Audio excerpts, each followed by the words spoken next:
acting commissioner of police, was talking about, just a couple of days ago, about illegal firearms being on the streets of Port of Spain. And he was talking specifically about air rifles flooding the streets of Trinidad and Tobago. And he was actually saying that air rifles are now becoming just as big a threat as illegal firearms on this country's streets. Well, to tell us more about it, somebody who knows so much about firearms, illegal and otherwise, we've got this morning with us Daniel Nahous, security expert, with us once again. So I'd like to welcome you, because I think we need some clarification on this. And I mean, we were even talking offset, you know, what's the difference between an air rifle and a pellet gun and various things. But you wanted to start talking about the, what was it?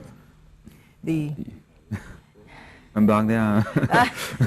There was something that he did want to start off with. But anyway, we're talking air rifles. And the acting police commissioner, Stephen Williams, he said that air rifles are now becoming just the biggest threat as illegal firearms on the country's streets. And he actually said that before the Joint Select Committee in Parliament. And he said they're dangerous due to their sophistication, and they're also being purchased in high numbers because one does not require a firearm license to operate them. Explain to us what these air rifles are.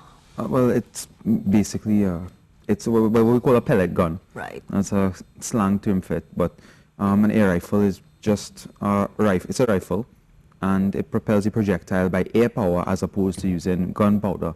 Sometimes from, you know, if you fill up with compressed air, sometimes it has its own spring or piston system that allows it to be self-sufficient, but it just propels the projectile with use of air power. However, usually a lot lower of a caliber than you'll find in a firearm, and a lot lower velocity than you find in a firearm.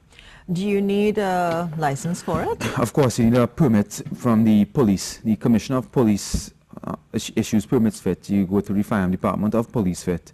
It doesn't require what you need for an FUL or firearm user's license. However, you must have permission to purchase and to keep an air rifle from the Commissioner of Police, which is, it's a process, but it's nothing like the FUL process. So then it's easier to get? It's much easier, and what they've been issuing for a while too was import permits, as well as the purchasing permits, which I'm actually against, because, I mean, we talk about ignorance because people will go online, they'll see an air rifle selling on Amazon.com, and they want to know, well, because of our quote-unquote archaic laws, I can't purchase and bring down. It's more than just, they're not curtailing you from just purchasing and bringing down. One, all the dealers have to have a registry of who they sell the weapons to. So it's not just these weapons are brought in and sold like that. Also to import, you know, the import license doesn't make sense because you don't find the specifications made in other countries as you do here, as well as the fact that no reputable international agency, especially in terms of the US or so, would ship a weapon of any sort, a projectile weapon, without some kind of dealer's license. You can't ship a gun without a dealer's license, which you have to provide to them. So this issue of importation, to me, it's really a non-issue. And if the provision is there, however, it's not practical, it should be removed. Do we have dealers in Trinidad and Tobago? Of course we have. That's where people get legal firearms from, legal air rifles. We have a number of dealers in Trinidad and Tobago. What the dealers would do is that they would they will be listed as our official dealers from companies, from air rifle companies, and they'll be allowed to carry those weapons from the company to purchase it, to resell it here. However, they need to be outfitted with specific barrels to be compliant with Trinidad and Tobago laws. We have a myth in Trinidad and Tobago that because you see something online, an air rifle for 100 US, and down here it's $3,000, people say, oh, well, the dealers dig out everyone's eye and this kind of thing, but they have to not only pay taxes and duties on it, which is very heavy, but they have to order in a batch, and they have to order custom-made barrels, which has to be attached to the gun and then sent down. So by the time you go put that on, you add the duties, everything, the dealers here don't really make the kind of markup that people will go online and just claim they're making. Okay, now you say custom-made barrels. What's the difference between the custom-made barrels that Trinidad and Tobago allows as opposed to what they actually come with? When I say custom, it just means that these specific barrels to be compliant with our laws, which are smoothbore. 177 is the highest caliber you can get, and it must be in smoothbore. The difference is that the reason you call something a rifle is because of rifling. Inside of the barrel there are twists that cause the projectile to spin and thus generate more penetrating power. Now, in 1993, the Commissioner of Police, Jules Bernard, at that time we weren't allowed to have air rifles in the country, banned since Black Power movement. Certain dealers went to Jules Bernard and said, look, we want to bring it back for the hunters, for target shooters, and so, you know, what would satisfy you as a commissioner? So he put together a team, they did the research, and they decided that the smooth bore was accurate enough to use for hunting, for target shooting. However, it did not have the kind of penetrating power that a spiral bore will have, or a rifle bore. So they allowed it under those conditions, and since 93, hunters, target shooters, dealers and all, you know, people just using it as a hobby, they were happy with it, because what sparked all this was really a petition that was going out saying that, you know, under the guise of sport shooting, that, you know, we should be allowed to bring in our own rifle barrels, and we should allow to import, and, you know, cut the dealers out of the process, and by extension cutting registration out of the process. And it was a small group of people that were taunting the commissioner, that they, when they put up this petition, it got almost 500 signatures, but it's over a 6-month period. So when they realized that the commissioner was not being moved by it, they started to taunt him, put a picture of him saying he's a dunce. There was one person in this small group of, if you want to say, rogue people who do not represent target shooters, who do not represent hunters, that are just doing what they want. One of them was arrested for having a caliber higher and having rifle bores, and, you know, he was bold-faced enough to go on the internet and say that, I can't say on air what he said about the government armor, the comments he made about him, but that kind of attitude really pushed them. So what I had actually done under the Blue Line Shooting, Hunting and Fishing group on Facebook is that I use that group as a home base now, and I said, all right, well, fine. I put a petition out, and that we're supporting the current laws. We're supporting regulations, because everyone in the country usually legitimately is happy with the regulations. We've been allowed to have a variety of different types of weapons on the commissioner's purview. Everyone was fine until a couple of people basically sprung up, threw a set of ignorance out in the community, and, you know, raise this hornet's nest of nonsense. Now, he did say, too, that the air rifles of today are just as deadly as pistols, and those air rifles are being purchased at a rapid rate. He made those comments. I have to totally respectfully disagree. That's as dangerous as a pistol. Caliber, the grain size, the effective range. I mean, I could go on and on. The rifle, I could go on and on about why a pistol is more dangerous. I think maybe the point he was trying to get across, maybe he exaggerated a little bit, but the point he was trying to get across is that these can be used as deadly weapons, especially if they have people in the country who are bringing down illegally with spiral bores and with higher calibers and with these type of features that the law is against. So I think it's only a very small amount of people who are trying to cause this kind of trouble, but they're making it hard for legitimate shooters in Trinidad and Tobago. Well, explain to me, though, because someone like me who knows absolutely nothing about calibers and, you know, different types of bullets, except for what you see on television, CSI and those things, what is the difference between, because we know it has a pellet gun, and I've seen pellets from hunting, you see them, you know, when they're cleaning out the animal. What's the difference between that and the spiral bores, as you say? The smooth bore and the spiral bore? Yeah. The smooth bore is just that the bore is smooth, so there's no twist in the bullet. There's no, the rifle that gives it the twist, the extra penetrating power. And in terms of calibers, and so, I'm not going to go into foot pounds of energy and all that, but what I'm going to say is this for comparison. A .177 pellet, you get in between 5.4 for target shooting grains, all the way up to 15. They have 21 grains now, but that ammunition really is not effective in terms of accuracy. The usual ammunition uses 10.4 grain or 7.5 grain, I think.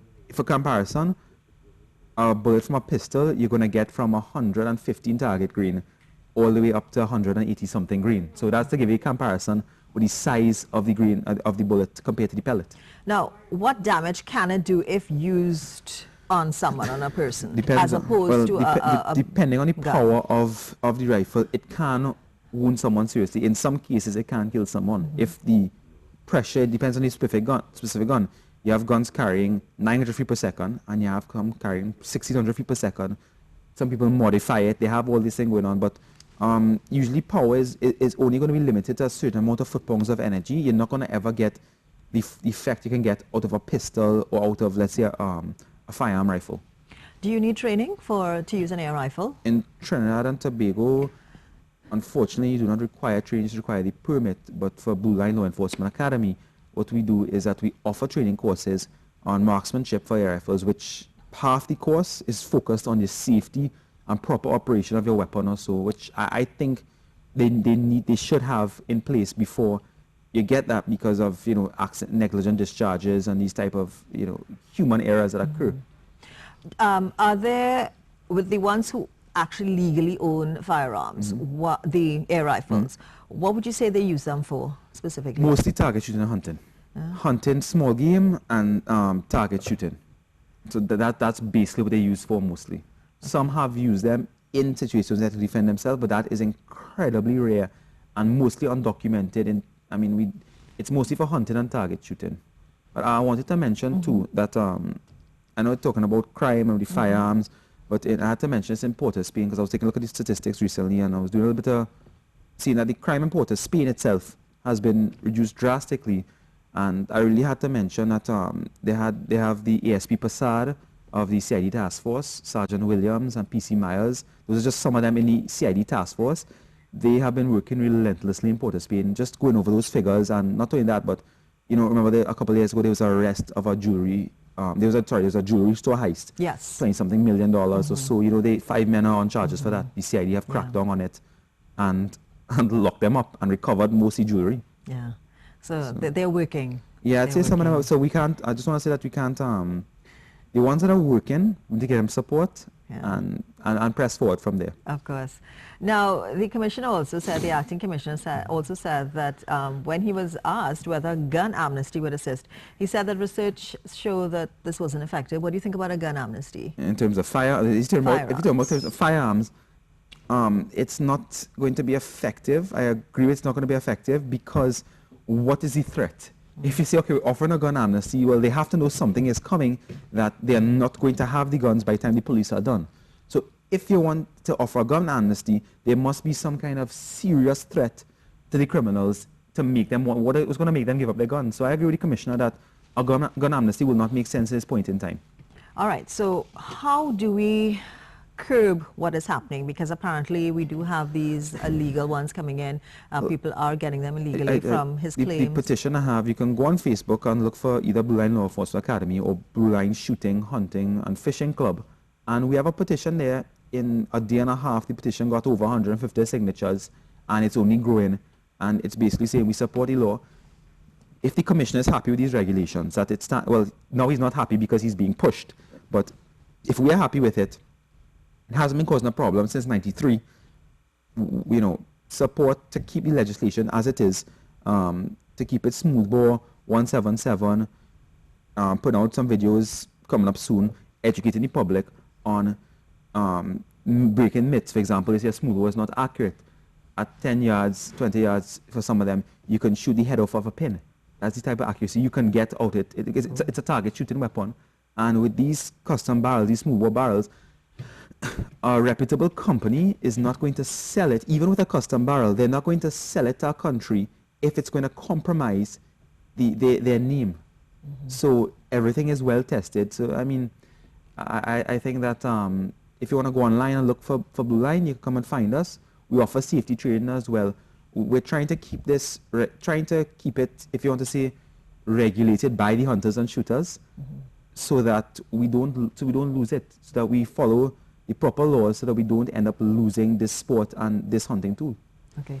Now, he also mentioned that, well, we spoke about it a little bit, that numerous shops, numerous stores, businesses are selling the air rifles. And he said, and I did think that you talked about it, that you would be shocked at the level of sophistication. Is that so? That it's, the shape, he says, will challenge you, and you'll believe that it's not an air rifle? Now, you see, there are air rifles that are replica of modern firearms.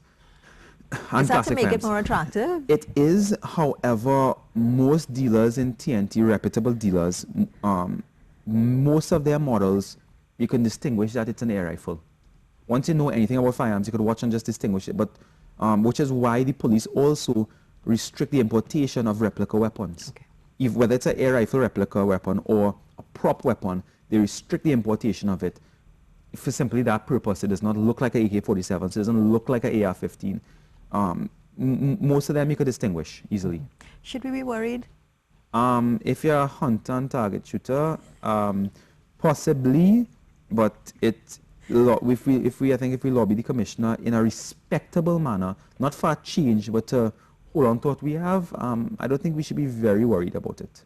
Okay, so it is workable. We can work around it. We can get our I licenses, do it legally. I think the government armourer has been reasonable up to the point where a small sector of people who went renegade were insulting him and so. And I think that needs to stop. We have to engage in a respectable manner. And if we engage in a respectable manner and the commissioner says, I don't want to change the law for X, Y, and Z reasons, which I understand the reasons he doesn't want to change the law, and I agree with him with.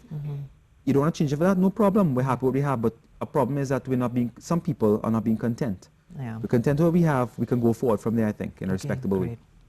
Thank you once again, Paul Daniel Nahous, security expert, talking to us about air rifles. The acting commissioner of police did bring it up and said that there are more, and they're posing a danger to Trinidad and Tobago citizens.